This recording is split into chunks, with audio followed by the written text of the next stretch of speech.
Welcome to Feedback Not Received. February is almost over, and my God, spring cannot come soon enough. If you were not located somewhere in the vicinity of southwestern Ontario or Quebec, you may not be aware, but we've been getting absolutely destroyed by winter storms this winter for the past several months. Most recently, a couple weeks ago, in between massive amounts of snow, getting freezing cold snaps of feels like minus 25 Celsius. Please. I'm sick of it. I'm done with it. I am an inside girly at heart, so it's not like I'm trying to go out hiking or anything, but I do have to leave my house. I do have to go to my job, and I'm done with it. It is destroying my car. My car is small and it is old. She cannot handle this weather. I scraped a piece off the bottom of it this week. Thankfully not an important piece, but even still, it's not something that you want to have happening on a regular basis. Yeah, my car is really old, but I'm going to keep driving her until she dies because what else would I do? My car has manual just about everything except the transmission. Transmission's automatic, it's not a stick shift, but manual windows, no cruise control, manual locks. I have to actually put a key in a lock to open it and then put the key in the ignition to start it. My car is old. My car is old enough to legally vote. In fact, she's more than old enough to legally vote. She's old enough to have voted, I think, in the past couple of elections. Speaking of elections, Ontario has a provincial election happening right now. If you didn't know, now you know. For those of you not located in Ontario, I guess it's not that relevant, although Ontario is Canada's most populous province, so it will affect other things. If you are located in Ontario and legally allowed to vote, please do that. Come on, people. Democracy, we need it, and it relies on us actually going out and voting, so please do that. All right, now that I'm off my little soapbox about voting, let's talk about some stuff that happened this week. First things first, oh my God, the planes are crashing. They are falling out of the sky. This time, most recently, there was a plane crash at Toronto Pearson Airport. So that's Toronto's big international airport. Delta flight out of Minneapolis. The only reason I'm talking about this is because nobody died, which is really good. If it was we've had a couple of very tragic large plane crashes where lots of people died recently. This one is a good, happy story. Nobody died. Small passenger jet, there was 70 or 80 people aboard. The plane landed and then flipped over on the runway. Absolutely insane to see. I don't like watching videos of disasters where I know that people have died because I don't like watching videos of people dying. But I did watch that video once I found out that nobody died, and it's so unbelievable. And I mean, kudos to the flight crew and the first responders and everything.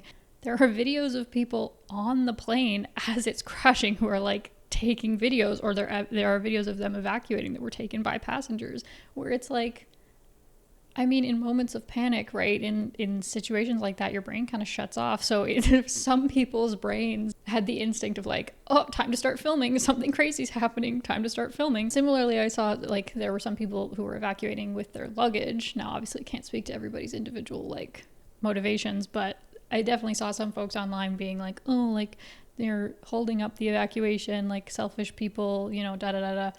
I think in an emergency situation like that, again, your brain kind of stops working. I'm sure there were some people who, it wasn't a conscious decision for some people to be oh, no, I can't leave my luggage behind. But, in an emergency like that, your brain is just oh, you need your stuff, and you grab it. So anyway, very happy that nobody died. A few people were injured, of course, but overall, as far as I know, they still haven't determined the cause. I believe they're still investigating, but I think most of the folks who were transported to hospital have now been released, so that's good. I wish them well. I also saw that Delta's offering them $30,000 each in compensation. I hope they get more than that because, what? I think if I was in a plane that flipped upside down, I would want more than $30,000. So I hope they get that.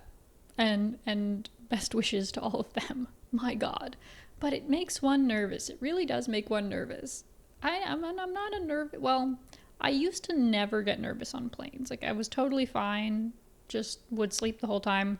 I was on a plane when I was a teenager, though, flying over the ocean, and we had horrendous turbulence, really bad turbulence, Unfortunately, that did instill a fear of flying in me.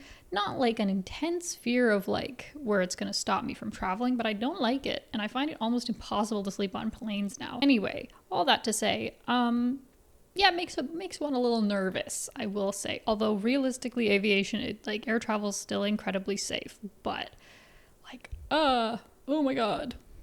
I don't like flying very much. And I also don't like airports. I find airports, I know some people like the vibe at airports. I find them so stressful. Like, it's similar for me to going to the grocery store. I hate going to the grocery store because it's crowded, it's loud, there's like 1,000 things going on. You have to read all the different signs, look at the prices, and you know, it's just incredibly overwhelming. And airports have the same sort of vibe where it's just, you never can quite get your bearings, at least for me. So, you know, I'm not an eager flyer to begin with, and now I'm like, yeah, maybe not. Maybe I'll stick with domestic flights for the next, like short domestic flights for the next little bit. Those of you who are on the internet may have seen recently, actually just after the Super Bowl, which I did not watch because I don't care, but just after the Super Bowl, the Duolingo owl died? Question mark. Yeah, they announced that Duo is dead. Duo, the green Duolingo owl, is dead. That was a wild marketing move on their part. It's also very funny, particularly on TikTok. A lot of the international Duolingo brands are participating and making their own videos. Other brands are getting in on it. And anyway, they had a funeral for Duo. It's pretty wild. And now they have like a thing. I don't use Duolingo. I used to, but not anymore. But I have now seen on Duolingo, they now have this thing where it's like a community effort to earn enough like points, basically, to revive the Duolingo owl, perhaps. Yeah, there's like a total amount of experience points that they want their community to collect. It says, "It's Duo or die. Let's work together to bring Duo back before it's too late." So anyway, like I said, I don't use Duolingo anymore. And generally speaking, I think viral marketing by brands, like manufactured virality, it annoys me because it's like incredibly obvious, right? Duolingo has been doing this kind of like viral marketing on TikTok for a while, and I believe it's mostly credited to like one person. Hold on. Yeah, her name is Zaria Parvez, who was 23 at the time that she started doing this and started making these videos for their TikTok page. So like, shout out to her because she's doing a very good job. Like I said, I find viral marketing to be like annoying. Like I saw another one recently, can't remember what brand, I'm not gonna look it up because I don't want to give them free advertising. But like they had deliberately misspelled something in a billboard, right? And then what happens is people start taking photos and they're like, oh my God, it's so stupid because this brand made a mistake in their billboard, when it's like, guys, that was on purpose to get you to share pictures of the brand with your friends or on your social media, right? I just think it's annoying because some people are so gullible, right? However, I think Duolingo does it pretty well. Like the storylines that they have been creating, and like even recently there was this little child on TikTok who apparently like loves Duo and was like, her parents would tell her like, no, like the Duolingo owl's like going to bed, so you have to go to bed too. And Duolingo actually made a video to be like, oh yeah, Duo's going to bed, so then she would go to bed. It was very cute. She was very cute. Like that kind of stuff where it feels organic enough and it's like so out there, where it's like almost a continuation of if you were on Tumblr back in the day, right? Like Denny's, like the Denny's marketing team on Tumblr. But anyway, so in their latest move, they have killed the Duolingo owl and and it is now this community effort. Like, will Duo be resurrected? I don't know. Good on them. I hope Duo comes back. I mean, it would be very funny if they did permanently kill their iconic mascot and like did something else. I mean, maybe we're getting into soap opera territory where Duo has like a secret twin or something, but he does have like cousins. Anyway, it's like Big Bird. Duo has like international cousins at like the different Duolingo like international brands, which is like Big Bird. If you haven't seen Big Bird from Sesame Street, has cousins all over the world and they are very fun. Anyway, all that to say, good luck Duo. Rip King. Maybe we'll have you back. And I find them entertaining. So as much as I'm usually on the silence brand sort of train, Duo can stay. Duo can stay. For now. But you're on thin ice, Duolingo. Related to the viral marketing thing, actually, another thing that happened on TikTok this week, Baby No Money, Canadian rapper, I suppose, musician, artist, what have you. Baby No Money, aka Bibinos, Baby Nose, Babonos. It's Baby No Money, in case you weren't aware. He's been very pissed about that recently, which leads into what I'm going to talk about. Baby No Money has been on this manufactured virality train for a little bit. It kind of, or at least when it first blew up from what my perspective, from what I can see, was with Arcane. Season 2 of Arcane out over the holidays, I think, which led into further J-Vic shipping. If you're not aware, Jace and Victor, two of the main male characters of Arcane, and they have a very fucked up, tragic sort of dynamic. So, it's ripe feeding ground for the shippers. Unfortunately, Vi and Kate often get left behind in that, but that's not what I'm talking about right now. Baby No Money was like on the J-Vic train, and he was like, oh, if I get whatever 100,000 likes on this, then I'll do a J-Vic cosplay, right? So that happened, and he did the J-Vic cosplay with Will Neff. Baby No Money was Victor, and Will Neff was Jace, and it was great. And they collaborated with like Jessica Negri and some other like, I think, famous like cosplayers to do it. Like, good for them. It seemed fun. And then Baby No Money released like a J-Vic like ship song. Also very funny, right? I was like, okay, like it's obvious, but I was like on board. I was like, cool, yeah, that's funny, right? It seemed sincere in terms of his shipping of J-Vic. And then afterwards, he's been on this viral marketing train for a little bit, right? Where one of the things he's been posting about is like people often mispronouncing his stage name. If you're not familiar, it's spelled BBNO $, and pronounced Baby No Money. But if you have never seen someone say that out loud, that's where the confusion comes in, right? Where you're like, yeah, BB no $, it's confusing, right? And so he got on this train of like making all these very obviously sort of staged videos about him like quote unquote crashing out over people mispronouncing his name, which was silly, but I mean, props to him because he recognized that people are mispronouncing his name and that needed to be corrected. But that was the point where I started to get a little bit like, I was like, okay, all right, we're like, can we calm down? Like, you got your J-Vic clicks, like, this is just so fake. And then he made a few videos that were like, oh, there's no point to this TikTok or whatever, just like, again, sort of engagement farming content, but not in a way that to me felt very inorganic. And I started to get annoyed by it, right? Stay with me. If one is a Baby No Money fan, please don't click away and hate on me right now. Listen, I'm getting to a point here. But then, so I was on board for the J-Vic. And then I was like, all right, I'm getting sick of this. It's getting a little passé. We see you, Baby No Money. We see what you're doing, right?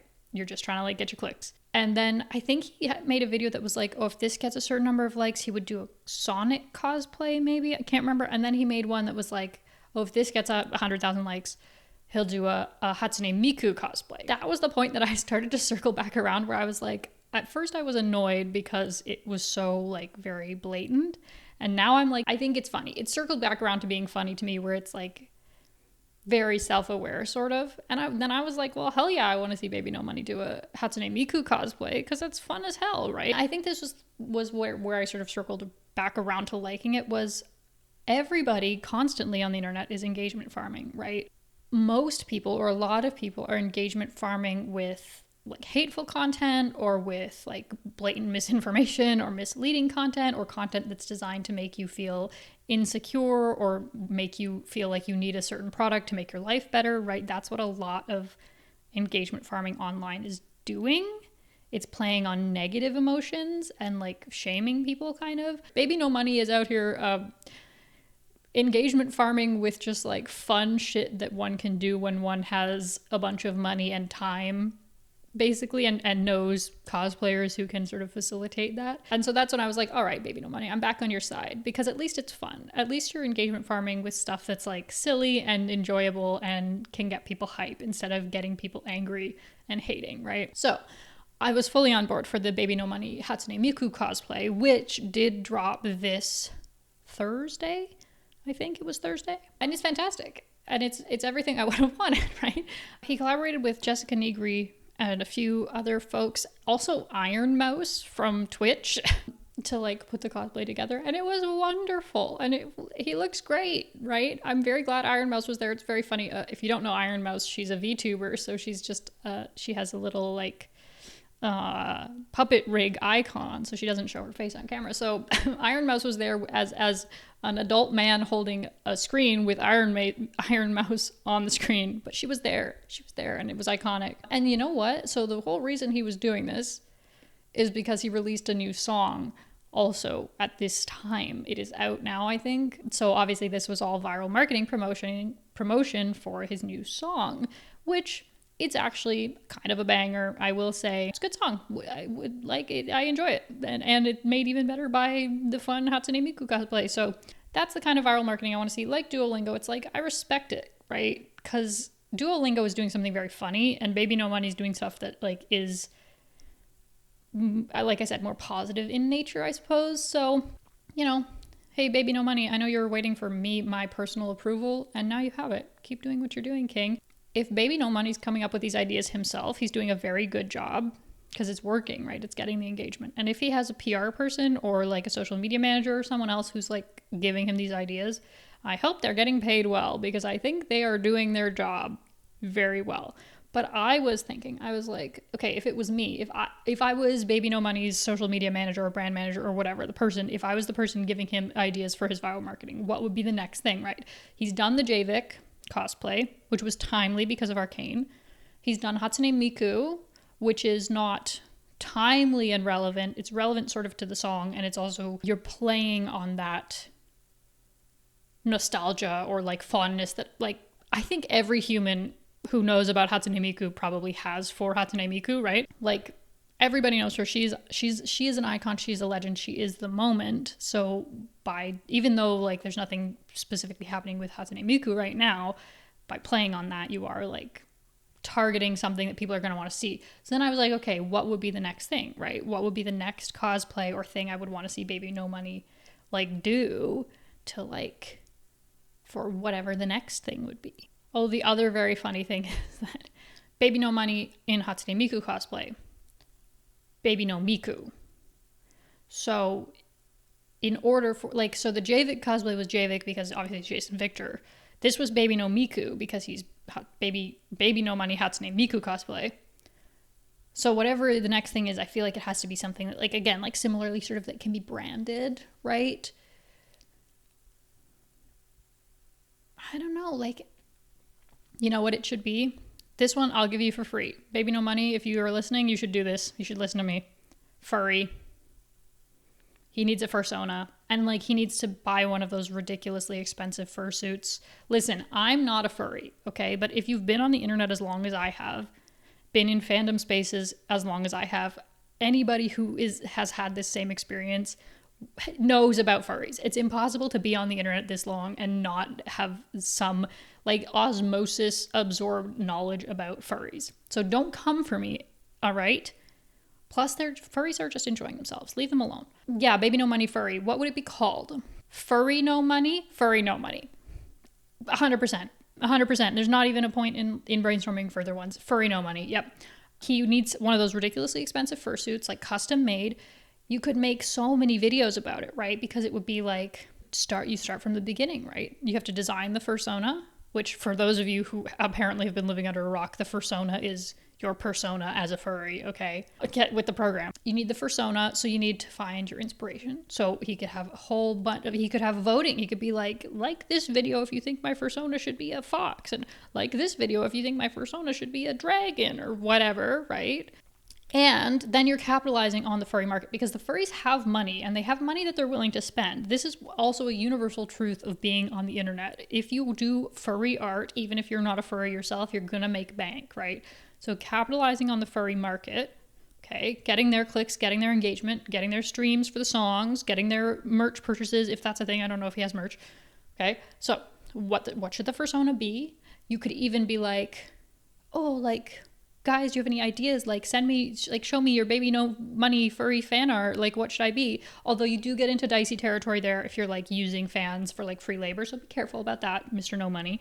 And then, you could, then the actual process of getting the fursuit, right? Now, this is the one thing that might be a problem, is it could take a very long time. But I bet if you have enough money to throw at a problem, I guarantee you could probably find someone to make the fursuit in a short order. But even still, it's craftsmanship. I mean, it's like getting a custom made anything, right? It takes a long time. Respect to the people who make the fursuits. Those things are impressive. Anyway, you could have a whole bunch of videos about reveal the fursuit, or you could do like a live stream fursuit reveal. Yeah, this is a fantastic idea. Nobody can argue with me. I'm right. I'm right on this. Just trust me. And then you could do you could just wear the fursuit and do cute dances in the fursuit to your songs. It's fantastic. It's fantastic. And again, you're capitalizing on a market of people who have money to spend. Furries are people with jobs. They have careers. They have employment. They have money. They have dollars. Baby, no money. Baby, get money from the furries. Okay? I'm campaigning now. I'm campaigning for furry no money. This needs to happen. Yeah. That would be me if I was the PR person. That would be my idea. So. And again, I'm not a furry. I feel like I need to be defensive about this, and whatever. I guess it doesn't matter, but I'm just saying, you learn about internet subcultures when you're on the internet for a long time. All right? Don't come for me. Calm down. Another thing that at least has been happening on my corner of the internet recently, I mean, I guess this isn't a universal truth, but I feel like it is, and I would like to hear if other people have had this week, or the past couple of weeks in particular. There's been a lot of 2010s throwback nostalgia happening, weirdly. I guess it makes sense because we are almost fully 15 years from 2010. So there are entire teenagers on the internet to whom that is a nostalgic time. But it started, I was seeing these nostalgia videos on TikTok, which doesn't indicate necessarily a wider internet trend necessarily, because obviously the TikTok For You page, the algorithm, it's just feeding you stuff. So TikTok has identified apparently that I want some 2010s nostalgia for whatever reason. But then even on, if you're not aware, FOMWA is a pretty big Reddit, celebrity gossip culture subreddit. Someone posted early 2000s throwback pictures on FOMWA recently, this week. And so that was when I was oh, okay, this isn't just happening on my For You page. This is something on the internet. So why are we having this 2010s throwback moment? Even the Jonas Brothers this week. So, okay. I realize the Jonas Brothers are still active musicians, and they're not they have been around. They've been doing shit. They're not old news, but they are solidly early 2000s, 2010s nostalgia throwback to me. The Jonas Brothers, not in their individual careers, but the Jonas Brothers brand, the Jonas Brothers together is a 2010s throwback. The Jonas Brothers had a pop-up concert in Toronto this week for some reason. And then I think it actually was that they were they're filming a Christmas special. So they had all these fans come to be extras in their Christmas special, not on extras in terms of in the concert for their Christmas special, I think is what happened. But even that to me is so the Jonas Brothers, again, as a collective group, are doing a thing, which to me is I think it was maybe their 20th anniversary. So very much that is that's a throwback. I guess if it's their 20th anniversary, then that would be 2005. Even still, it still counts, okay? It's close enough. Why are we in this 2010s nostalgia? I want to know. Is it just because now there are teenagers on the internet who are who were babies at that time, and now it's when I was a kid and it was oh, the 90s, blah, blah, blah. Is that why? I would like to know. The other thing related to this, which, okay, I'm being critical of this, but I'm perfectly happy with 2010s nostalgia. I like the 2010s. I think it's funny. I think the clothes were iconic. Everybody looked bad, but everybody looked human. Everybody, the teenage celebrities in the 2010s that I grew up with were they look in those photos, they look like teenagers, right? Which is okay with me. And I am nostalgic for that time. So it's chill. It's just confusing. I just don't know why it's happening now. Well, actually, maybe I do know why it's happening now. Maybe it's because we all feel the world is going to end. Perhaps it's that we're all feeling a little bit hopeless at the state of things, and all of us adults who were kids at that time, maybe that's why we're feeling a little bit wish we could go back to pre-Harambe days. Yeah, that's probably why. If anybody has a different explanation, I'd love to hear it, but I'm pretty, now that I think about it, that's probably why. Because we all just yearn for simpler times before we all had social media rotting our brains. But that's probably fine. Anyway, speaking of before social media was rotting our brains, the other thing related to this that I have been seeing, and I want to talk about it, is Bella Sara. Now, if you don't know Bella Sara, I pity you. But it is from that era of online sort of social-ish games. So like similar, like Club Penguin, Neopets, which Neopets is still going. Club Penguin, Neopets, Webkins, that kids online semi-social kind of game, right? Bella Sara was horses. Okay. I was not a horse girl necessarily. I mean, I like horses. They kind of scare me. To be fair, they kind of scare me. My sister was more so the horse girl of us, but at the same time, I was a little girl who loved animals, and so of course I loved horses. Bella Sara there were regular horses, but there were also magical horses. So there was like unicorns, and there was like flying ponies and mermaid horses and whatnot, all were in Bella Sara. That was my shit. I am a fantasy girl at heart, and so the fantasy horses were the ones that I wanted to hang out with. Bella Sara was similar to Webkins in that there was a physical item that you would buy that would then give you a digital item in-game, right? Love that marketing tactic. Hey kids, beg your parents to buy you a bunch of stuff for your online digital platform. You know what? Now I'm into Infinity Nikki, so maybe that's where this all started. It's like not as bad as gacha games, but even still. Anyway, Bella Sara was not figurines or like plushies, not like Webkins. It was cards. So it was like a trading card game and also kind of like Webkins. So you would get a pack of cards that would have horses in it. Each card had a horse, right? Stay with me. I know this is complicated. You would get a pack of horses, and then each horse would have like a code on it, and then you would put the code into the online game, and then you'd have that horse in your stable in the online world. And it was I just loved it. The vibes were immaculate. Actually, I don't even remember if it did have like any of the sort of social aspects that like Webkins or Club Penguin or Neopets did. I can't remember, or if it was purely like self-contained in each little individual sort of realm. But I believe the creator made it because her daughter like loved horses, and I think that was like her daughter's name is Sarah, and so it was like Bella Sara, like beautiful Sarah was the name of the game. This could be misinformation, and I could Google it, but I'm not going to because I think it's funnier if I don't. So yeah, it was just very wholesome, and I think for the horse girls out there, for the true horse girls out there, I'm sure there are those of you for whom Bella Sara was like the peak of experiences on the internet. But I just like it. The horses, hold on, I am gonna look up something. I'm gonna look up the names of some of the horses. Hold on, because this is worth looking up. Not actually factual information about the game though. Oh my god, there's so many horses. I'm looking at the Bella Sara wiki. There are 691 entries in the horses A to Z. Let me just find a couple. Like there are some that are just like normal horses, right? Bella being the horse, the iconic horse of Bella Sara. She's like a white horse. And there's like a black horse. Oh, that's cute. Bello is the black horse, like Bella and Bello. Cute. But then, yeah, let me just I'm going to click on a random one. Hold on. For example, Nimblewit. Oh, and this was the other thing. The horses all had like a little cute, like inspirational quote or like affirmation on them. Oh my God, this is so cute. Okay, so Nimblewit, his quote was, "When you feel sad, know that it will eventually change to happiness." Aww.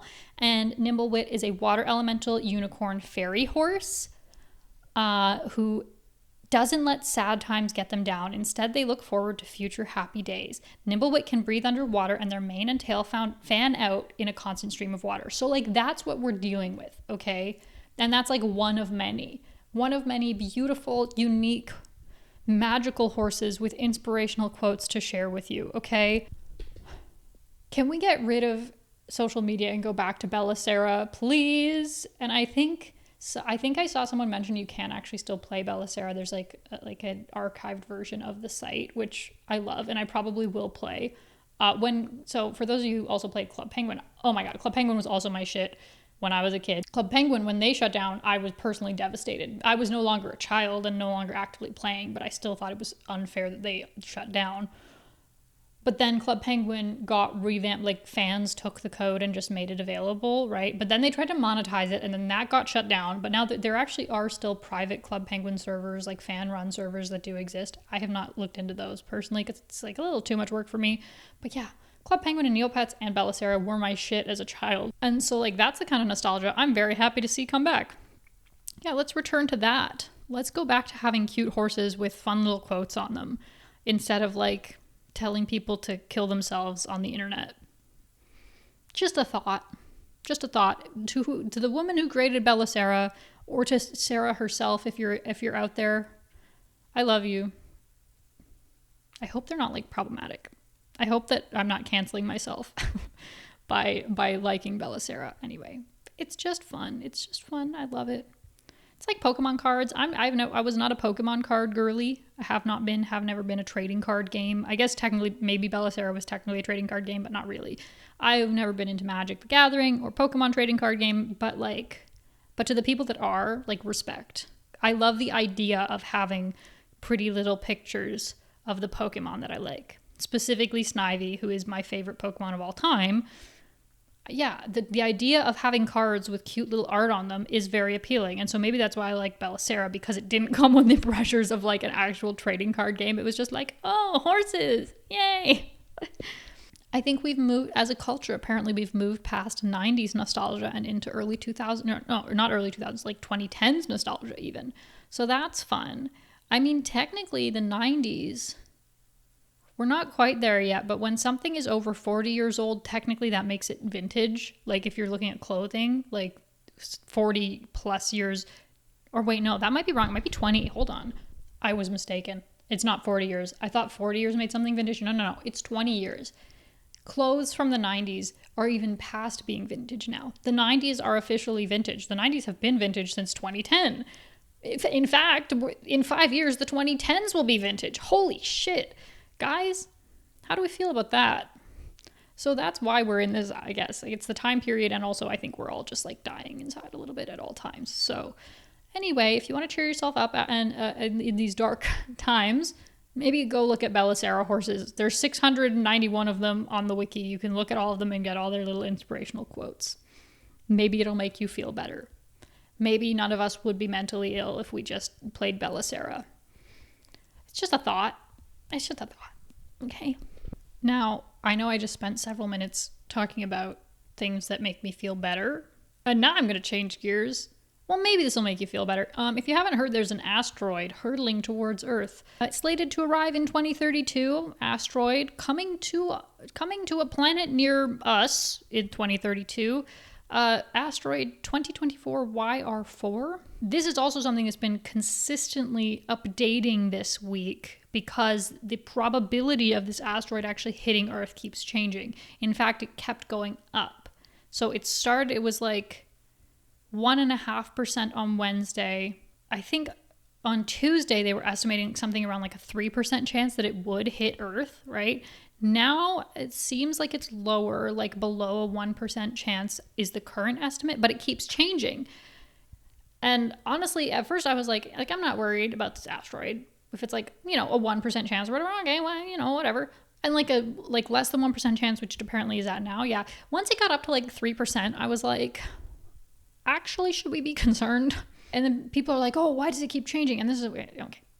People on the internet are stupid, in case you weren't aware. And so there are like conspiracy theories about NASA. I mean, there are already conspiracy theories about NASA. Anyway, why does it keep changing? How could they possibly, with all of our modern science, not be able to accurately predict if this asteroid is in fact going to hit Earth, or at least predict with like certainty the percent chance that it will? Well, that's because, folks, in case you're not aware, space is rather big, and 2032 is kind of a long time from now.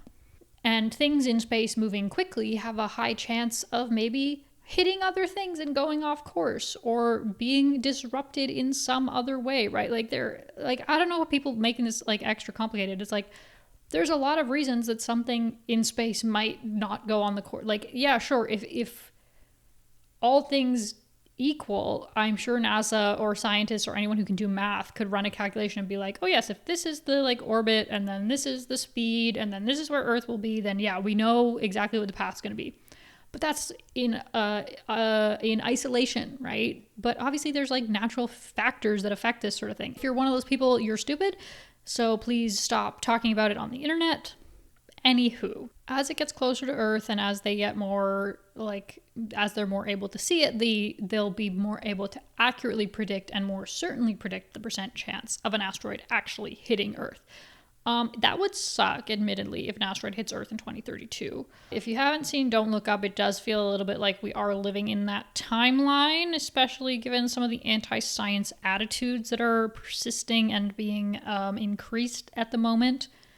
I just think we should let the scientists do what the scientists are going to do and then listen to them when they tell us if, in fact, the asteroid is going to hit Earth or not. I hope it doesn't. It seems like it would be bad. Like, based on what I'm reading, it seems like it would be bad if this one did hit Earth. Like, it might actually be destructive. Not like extinction level destructive, but, bad. We don't want it to hit Earth. We don't want it to hit us.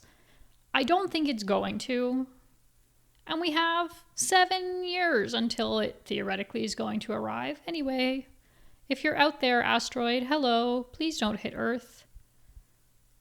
But also, I think it's cool. Space is cool. Space is scary, but it's cool. I would never want to go to space. I know there's some people, well, I mean, obviously astronauts, but like random people who would love to go to space, who like dream of going to space, right? Wouldn't be me.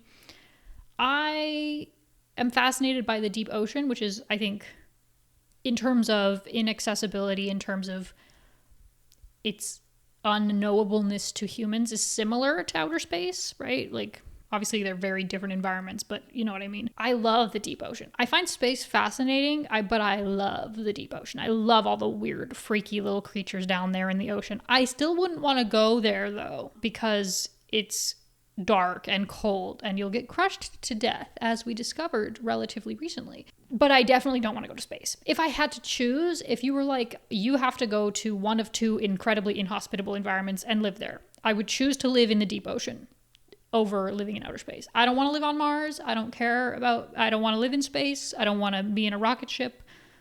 I already don't like flying very much, as we've discussed. So I don't want to go to space. To those of you who do want to go to space, more power to you, except for the billionaires. The billionaires need to shut the fuck up about space and leave Mars alone. Leave her alone. Stay away from her. And yes, Mars is a girl. In fact, I think all of the planets are girls. If I had to gender the planets, I realize in astrology the planets have genders, but I'm gendering Mars as a girl. Even though actually that's fully probably not accurate, because Mars was a god of war who was a man. Mars, the planet, is a girl, and billionaires need to leave her alone. Okay? But regular people who dream of going to Mars, if that's what you want, I hope you get the chance to do so, because, we all deserve to live our dreams, except for billionaires. Billionaires do not deserve to live their dreams. They deserve to shut the fuck up. And if you think that's a controversial opinion, that's too bad. Leaving behind the possibility of our planet being destroyed by an asteroid and or by billionaires, we'll close out with a happy thing. Because I think we all deserve that, as we've covered. I think we all deserve a little happiness. Not this week, but earlier this month, a girl posted on TikTok. Her name is Abby, apparently. I'm looking at it right now. And she was like, girlies, what are some little things you do to be more whimsical? I love knowing about cute little habits. Okay? And the girls were in the comments. The girls got in the comments and they sounded off. And it's very, very cute. I love women. I love seeing women be whimsical and enjoy themselves. I think as women, we face a lot of criticism for this idea of silliness being too I think women face a lot of criticism just for being silly.